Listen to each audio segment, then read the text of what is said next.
Hi guys, so today I'm gonna to show you how to use the G2 Insight feature. The G2 Insight feature is quite easy to use. You just have to create a column with the product name. So the product name is most of the time the name of the product, but to be sure, you should use the G2 product name. So for example here, as you can see in G2 product notion. Okay, this is this information that we need to scrap the G2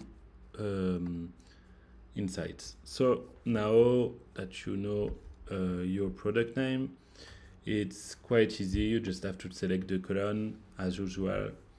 So in our case, it's a product name column, and then you only have to click on get G2 Insight or preview first 5 line. Let's try a preview.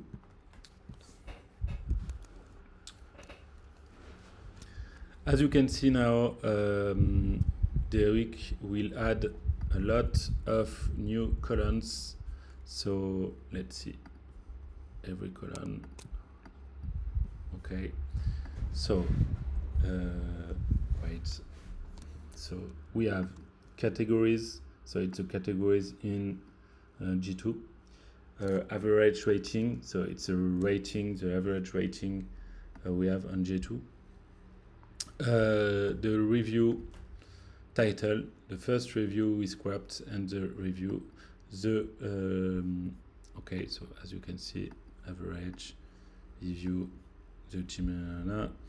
the rating of the first review, the description of the review, second review, third review, and then we also scrapped lookalike competitors. So if you want to find other competitors, you can find it quite easy here, and this is a good name you can use in product name, so it's quite easier to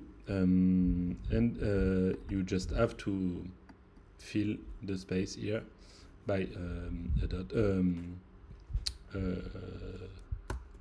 this one, sorry, and you have also the review count, so how many review has the product, and the distribution of stars. So for Miro, for example, we have a distribution of, for the one stars, we have 10 people that review Miro as a 1 on 5, and 5 stars you have 7,000 people that give 5 stars on Miro.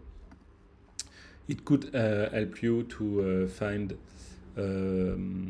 tools that have really bad review, and contact them to help them in a product, for example, if you are a product agency or anything else. It's quite easy and useful information. The information I love is this one, because if you have if you are working for Miro and you are looking for other competitors that have the same problem, you can find it really easily here, and it's very useful in your prospection journey. So I hope you will like this video, and you will like this new feature, and I see you soon. Bye.